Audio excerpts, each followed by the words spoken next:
Hello, good evening, नमस्ते, सत श्री अकाल, राधे राधे। मैं पूजा स्वागत करती हूँ आप सबका आपके अपने शो क्राइम दस्तक में। उम्मीद करती हूँ आप सब अच्छे होंगे।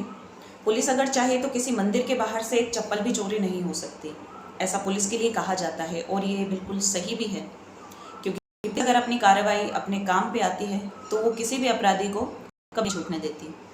तो आज की जो घटना है वो भी इसी पर आधारित है। दरअसल बात है 30 जुलाई 2010 की। ये चंडीगढ़ की घटना है, सेक्टर 38, करीब 8:30 बजे की बात होती है।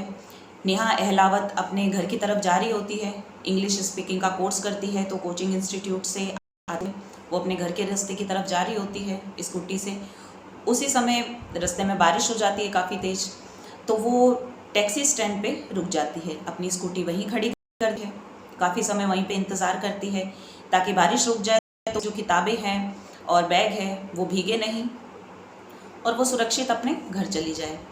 तो इसी उम्मीद से वो टीन शेड के नीचे रुक जाती है, काफ़ी देर इंतजार करती है, स्कूटी भी वहीं खड़ी कर देती है। उतनी ही देर में एक तेज़ रफ्तार से आता हुआ पत्थर उसके सर पे पड़ता है और नेहा वहीं बेहोश हो जाती है। दरअसल जिसने ये पत्थर मारा है वो आदमी नेहा को घायल करना ही चाहता था। नेहा को घायल करके और जैसे वो बेहोश हो जाती है उसे वहाँ से उठा कर एक पास में जंगल पड़ता है, जंगल की तरफ ले जाता है। जंगल में ले जाता है, उसके साथ अनैतिक काम करता है, दुष्कर्म करता है और बाद में पत्थर से उसका मुंह पे मार देता है, उसका मुंह कुचल देता है और साथ ही साथ गला भी दबा देता है। इतनी ही देर में जो नेहा है, नेहा जी उसके फ़ोन करते हैं। ज़्यादातर नेहा 9 साढ़े 9 बजे तक अपने घर आ जाया करती थी, लेकिन आज 10 बज गए हैं, नेहा का कोई फ़ोन भी नहीं आ रहा है। नेहा के पिताजी बार बार फ़ोन करते हैं तो कोई फ़ोन भी अटेंड नहीं कर रहा है। तो आरोपी है जो बार बार उसके पास जब फ़ोन आता है तो वो नेहा के फ़ोन से एक बार फ़ोन अटेंड करके और उसके पिताजी को बोलता है। जैसे ही नेहा के पिताजी पूछते हैं, बेटा तुम कहाँ हो, अभी तक घर नहीं आए, उतनी देर में आरोपी फ़ोन उठा के नेहा का और कह देता है कि टैक्सी नंबर 38 पे उसकी गाड़ी खड़ी है, आप वहाँ से उसे ले जाओ। इतना कह के वो फ़ोन बंद कर देता है और स्विच ऑफ करके वहाँ से चला जाता है। अब जो नेहा के पिताजी हैं वो करीब 1-1.5 घंटे से पहले उसके जो फ्रेंड्स हैं उन सबको फ़ोन करके पूछ चुके हैं, आसपास के जो लोग हैं उन सब से भी पूछ चुके हैं। ज़्यादातर जो नेहा है वो इंग्लिश स्पीकिंग का कोर्स कर रही है, 8:30-9 बजे तक घर आ जाती है, लेकिन आज 10 बज गए थे तो वो घर नहीं पहुंची थी, इसलिए उसके पिताजी काफ़ी चिंतित होते हैं। उसके जो फ्रेंड्स हैं, MBA की स्टूडेंट है तो उसके फ्रेंड्स से, कॉलेज फ्रेंड्स से, उन सब से भी मालूम करते हैं, लेकिन उन्हें किसी तरह की कोई उसके बारे में जानकारी नहीं मिलती।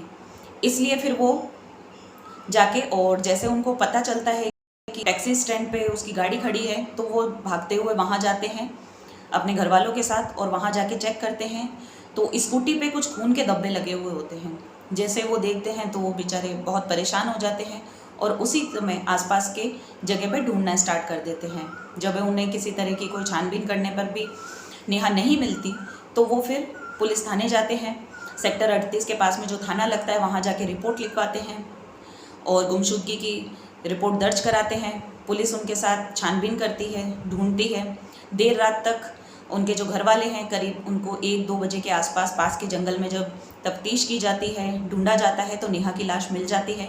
नेहा की लाश की जो हालत है वो बहुत ही गंभीर होती है। उसका सिर पूरी तरह से कुचल दिया होता है, जगह जगह निशान लगे हुए होते हैं और इसके अलावा उसके तन पे कोई कपड़ा नहीं होता। ये सब देखते ही पुलिस और उसके घर वाले यही अंदाज़ा लगाते हैं कि शायद हो सकता है इसका रेप हुआ है और आरोपी है उसने इसको मार भी दिया है। उसी टाइम उसे लेकर PGI हॉस्पिटल लेके जाया जाता है। वहाँ जाके डॉक्टर बताते हैं कि इसकी जान जा चुकी है, अब ये नहीं है।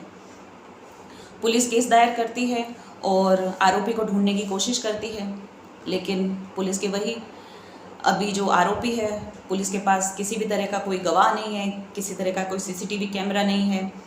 उनके जो फ्रेंड्स वगैरह है उन सब से पूछताछ की जाती है, उन सबको लेके आया जाता है, लेकिन ऐसा कुछ खासा जानकारी नहीं मिल पाती।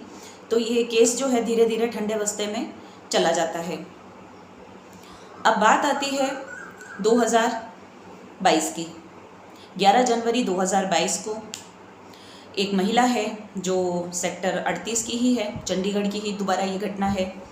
सेक्टर 38 की एक महिला है मनदीप कौर, वो अपने पति के साथ बाज़ार में गई होती है। करीब 8 साढ़े 8 बजे की बात है। बाज़ार से ज़रूरी जो सामान है वो ख़रीदते हैं। सामान खरीदने के दौरान पति को कोई काम आ जाता है, तो मनदीप का जो पति है वो कहता है कि मैं 15 मिनट में घर जाके आ रहा हूँ, तुम जितनी देर सामान खरीदो। उनकी जो पत्नी है वहाँ पे सामान खरीद रही होती है मनदीप कौर, और जैसे ही वो दुकान पे वापस आता है, आसपास चेक करता है, तो दुकानदार कहते हैं कि भाभी जी तो चली गई। अब वो मोबाइल चेक करता है तो मोबाइल पे कंटिन्यू कॉल करता है, मोबाइल स्विच ऑफ आता है मनदीप का। उसके अलावा घर जाके चेक करता है, सोचता है घर चली गई होगी। घर जाके देखता है तो घर पे नहीं मिलती। आसपास के पड़ोसियों से, उसके जो रिलेटिव्स हैं, उन सब से भी फ़ोन करके उसका हस्बैंड मालूम करता है, लेकिन कहीं भी उसको उसके बारे में नहीं पता चलता। तो फिर वो देर रात जाके और पुलिस में गुमशुदगी की रिपोर्ट लिखवाता है। मनदीप कौर का जो पति है वो उनकी रिपोर्ट लिखाता है। अब जो रिपोर्ट है वो लिखी जा चुकी है। पुलिस जो है आसपास के एरिया में तहकीकात करती है। अगले दिन यानी 11 तारीख को गुमशुदगी की रिपोर्ट लिखी गई और 12 तारीख को करीब दोपहर 12-1 बजे के आसपास जो मनदीप कौर है उसकी लाश जंगल में मिलती है। ये जो लाश है इसकी भी वही हालत है, सर जो है वो पत्थर से कुचला हुआ है, जगह जगह शरीर पे निशान बने हुए हैं, तन पे कोई कपड़ा नहीं है और इसके साथ भी रेप हुआ है। तो ये जो केस है दोबारा पुलिस के हाथ में आता है 2022 में। 12 तारीख को ये सारी चीज़ें पुलिस के सामने आती है। तो उसी टाइम जो यहाँ की सेक्टर 38 के थाना लगता है, वहाँ की जो इंचार्ज होती है एसएसपी जो कंवरप्रीत जी है, कंवरप्रीत कौर, उसके अंडर में ये केस होता है। जैसे उसे पता चलता है तो वो उसकी छानबीन के लिए अपनी एक स्पेशल टीम तैयार करती है और साथ ही साथ इसको नए सिरे से इसकी पूरी तहकीकात करती है। जो आरोपी है वो इनसे कोसों दूर है। सीसीटीवी फुटेज चेक किए जाते हैं, उसमें ऐसा कुछ दिखता नहीं है। आसपास का जो जंगल का एरिया है उसमें तहकीकात की जाती है, वहाँ पे कोई सीसीटीवी फुटेज नहीं लगे होते, इसलिए पुलिस के हाथ कुछ भी नहीं लगता। करीब 1 साल निकल जाने के बाद इसमें किसी 1 साल निकल जाने के बाद भी पुलिस को इसमें किसी भी तरह की कोई सबूत हाथ नहीं लगता है। उसके बाद जो यहाँ की इंचार्ज है एसएसपी कंवरप्रीत, वो कहती है कि ऐसा कीजिए, जो अपने यहाँ अनसॉल्व्ड केस हैं उनकी एक रिपोर्ट लग के मेरे सामने पेश की जाए, फाइल पेश की जाए। तो जैसे ही उनके सामने फ़ाइल पेश की जाती है उसमें 2 फाइलें उसको सिमिलर लगती है कंवरप्रीत कौर को, जिसमें पहला तो जो अभी उसकी लेटेस्ट घटना हुई थी, जो रेप और मर्डर केस था, जिसमें जो मनप्रीत कौर थी, मनदीप कौर, उसकी रेप के साथ हत्या हो गई थी, ये जनवरी 22 का था। और इसके अलावा नेहा अहलावत का एक केस था जिसमें दोनों उसमें सिमिलैरिटी लगती है, जिसमें दोनों ही महिलाओं के साथ रेप हुआ होता है। उनके सर पे जो रेपिस्ट है उसने पत्थर मार के उनकी हत्या कर दी होती है और गला दबा के उनकी जान ली होती है। तो इन दोनों को सिमिलैरिटी लगती है पुलिस को। अब इनकी तहकीकात के लिए पुलिस आसपास की एक टीम तैयार करती है। आसपास के जितने भी क्षेत्र हैं उन सब में नए सिरे से जांच शुरू करने की कोशिश करती है।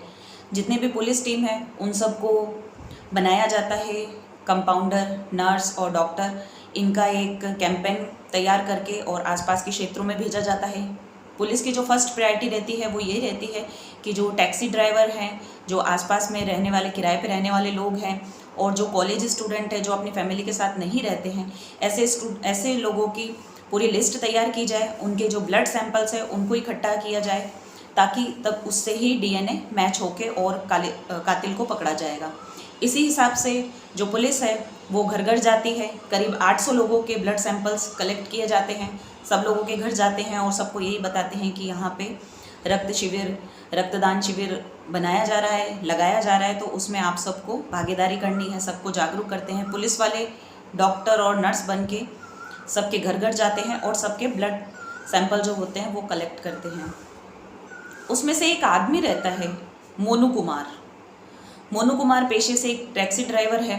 जैसे ही पुलिस उसके घर बाहर जाती है और ब्लड सैंपल के लिए उसको कहती है, उतनी ही देर में वो अंदर बाथरूम में जाके छुप जाता है। उसकी माँ कहती है कि वो बाथरूम में है। तो पुलिस वाले होते हैं, इंतज़ार करते हैं। करीब आधा घंटा वो बाथरूम में रहता है, वो सारी चीज़ें समझ जाता है और वापस बाहर आके वहाँ से बातों में फंसा के पुलिस वालों को और निकलने की कोशिश करता है। अगर डॉक्टर या नर्स होती तो उनको चकमा दे के वो जा सकता था, लेकिन ये पुलिस वाले थे, इसलिए इनको चकमा देना भी बहुत भारी काम था। इसलिए वो अपनी बातों में उलझा नहीं पाता और पुलिस उसको आराम से धीरे से समझाती है, कहती है कि हम ब्लड सैंपल ले लें, उसके बाद तुम्हें जहाँ जाना है आराम से जा सकते हो, कोई दिक्कत नहीं है। उससे ब्लड सैंपल लेके और फॉरेंसिक लैब में भेजा जाता है। ये कार्रवाई होने के बाद 800 लोगों के करीब ब्लड सैंपल कलेक्ट करती है पुलिस। अब 800 लोगों में से एक इंसान का जो ब्लड होता है, डीएनए, वो उस आरोपी के डीएनए से मैच हो जाता है।